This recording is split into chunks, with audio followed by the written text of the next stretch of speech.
back to DMG. Today I'm going to try and, clean up this optical drive a bit. Mainly, it's an excuse to take it apart because I've actually never been inside a PC optical drive. Now this is a very old model, it is an IDE drive, but I assume if the mechanism, if the mechanism worked back then, it's still going to work now. So if you still have an optical drive in your PC, and it's a 5.25 drive, chances are it has basically the same mechanism. As usual, I'm keeping the screws off to the side in the approximate position I took them out of the drive in, just in case they are different sizes. And also, I apologize for the hiss and hum in the background. The air conditioning makes quite a lot of noise. Alright, so that's all the screws on the bottom, and it looks like it should just come up, just like that. Now here, we've actually got thermal pads. So, pads on... oh no. Oh crap. Is that one of the... I don't think I exposed it. But I think that's one of the chips where if you expose it to light, it wipes it. Let me get a closer look at it. Yeah, that's what that is. I didn't expect to find one of those EEPROMs in a drive from 2006. I thought those, went out of style, so to speak, in the 80s. So of course there's your wires to the motor and to your board in front. Don't quite know what this does. So it looks like the boards are not held in here with screws. They're held in with little plastic clips. And when I start to detach those clips, the board starts to come up. It feels like that is what is attaching it.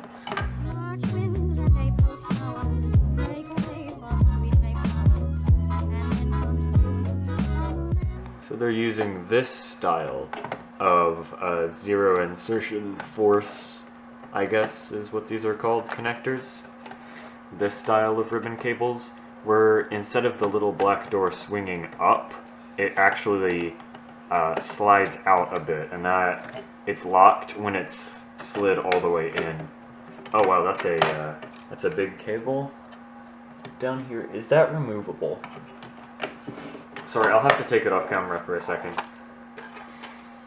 Okay, so it does look like that cable is removable. It'll be quite hard to get off though, because it has one of those big connectors, but I can't... oh wow, maybe the camera caught that dust. Oh, I can just pull it out. Look at how much dust is on this, and then where the connector covered it, there's no dust. So that is an interesting comparison. This drive has trouble reading some discs. Oh, just look how much dust there is in here. Like, ugh, it's disgusting.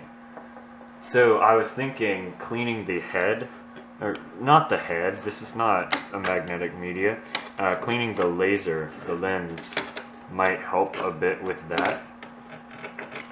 Oh, what is this? What a silly little thing. Does this switch tell it if the thing is closed? Oh wow. What is this, like brick dust? Now this came from the same machine as a floppy drive, which had the same, red awful dust in it. And I do think this is actually brick dust, because this stuff just clings to everything that it gets on, and just turns electronics into a mess. Oh, so there's your motor for opening and closing the tray. That's your motor for moving the head back and... not the head, the laser. So it rotates this little worm gear. I think that is what that is called. This is the shaft here. And... it moves the laser up and down. It seems to skip in that direction, or in either direction if you move it too fast. Okay, so if I move it from that side, it's fine. So I don't think that is an issue. Of course, there's your motor that spins the disc itself, so that is what locks into it. And I think this tray would be in the down position when it's actually reading the disc. Alright, enough rambling. Let's get to cleaning this board. Our good friend, isopropyl.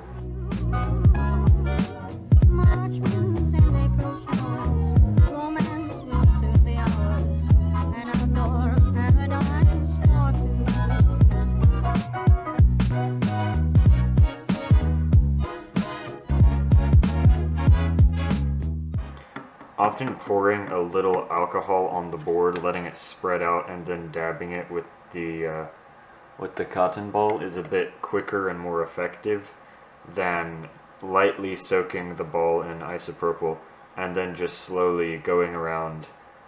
It gets a lot more dust off if you do it this way. If you just soak it in isopropyl and don't touch it at all, that doesn't work very well, because then you don't have anywhere for the dust to go, so it will just settle back on the board. Now, if you do it this way, you do kind of have a risk of moist dust like this, just like gathering, and then it'll just turn back into dust when you dry out the board. So either way, neither is perfect, but I prefer to use the method that I used here. There we go. A very clean board here. So I say it is time for the other board now. Now the issue is I can't actually get it off of this motor. So I'll kind of just have to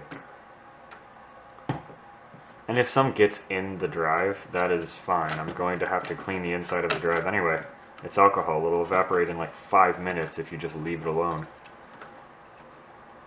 How is there dust on the bottom of the board that would have faced like that? Dust does not fall up. How does that happen? Cleaning these doesn't really matter. But just to hopefully get as much dust out of the drive as possible, I am going to clean some of the plastic and metal bits. That's not very interesting, so I won't show much of it. But just know that that is what I'm going to try and do. Like some areas with the motor, I'd have to take the drive apart further and, risk breaking it further to actually clean those, and I'm not going to do that for most of the drive. My main interest, again, is cleaning the laser.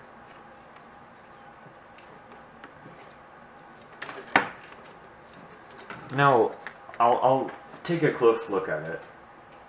I'm not sure how I take this off.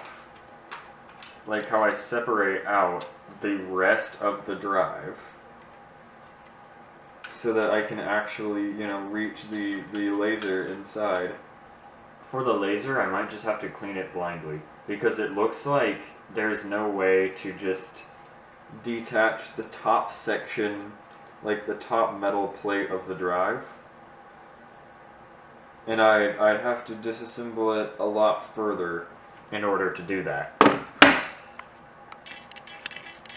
So what I'm going to do instead is just use a Q-tip and hope it works. I just grabbed a toothpick.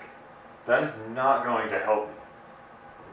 Okay, here we go. Here's the thing I actually need this time. That little piece of stuff off of it. Oh, yeah, there we go. Now, I don't want any, dust pieces getting on the head laser. So I'll have to be very careful not to, scrape it. Okay, I'm pretty sure I felt the lens under there. I'll put a big title card on the screen saying if it worked or not, the drive, after I did this repair. Because I'm not going to be testing it in this video. We all know how one of those works. Alright, plugging the stuff back in. It's pretty self-explanatory, That'll be the hardest one, because I actually don't remember which way it was plugged in. I I think it was like that. Oh, it'd be so convenient if it was like 2 inches longer. Oh, I didn't have the little Piece popped out. Yeah, the ZIF sockets, the new ones that have the connector, the new ZIF sockets that have the mechanism that folds down, those are way, way better than these. Alright, so looking at the board a bit more, that looks like RAM, which is interesting. Now, it might not be. Full disclaimer, I could be wrong. But that really does look like an SDR chip. This also looks a lot like memory. But, of course, you would need 2 memory units. This, probably the firmware, because it's on one of these EEPROMs. Motor control IDE interface, or perhaps that's the power delivery control. But I'd say this is, you know, motor or, you know, door control because of where it is on the board. Oh, here's your little indicator light here, your diode, labeled with a very obvious indicator, silkscreened very obviously on the board. Yeah, I'd never looked inside a drive this old.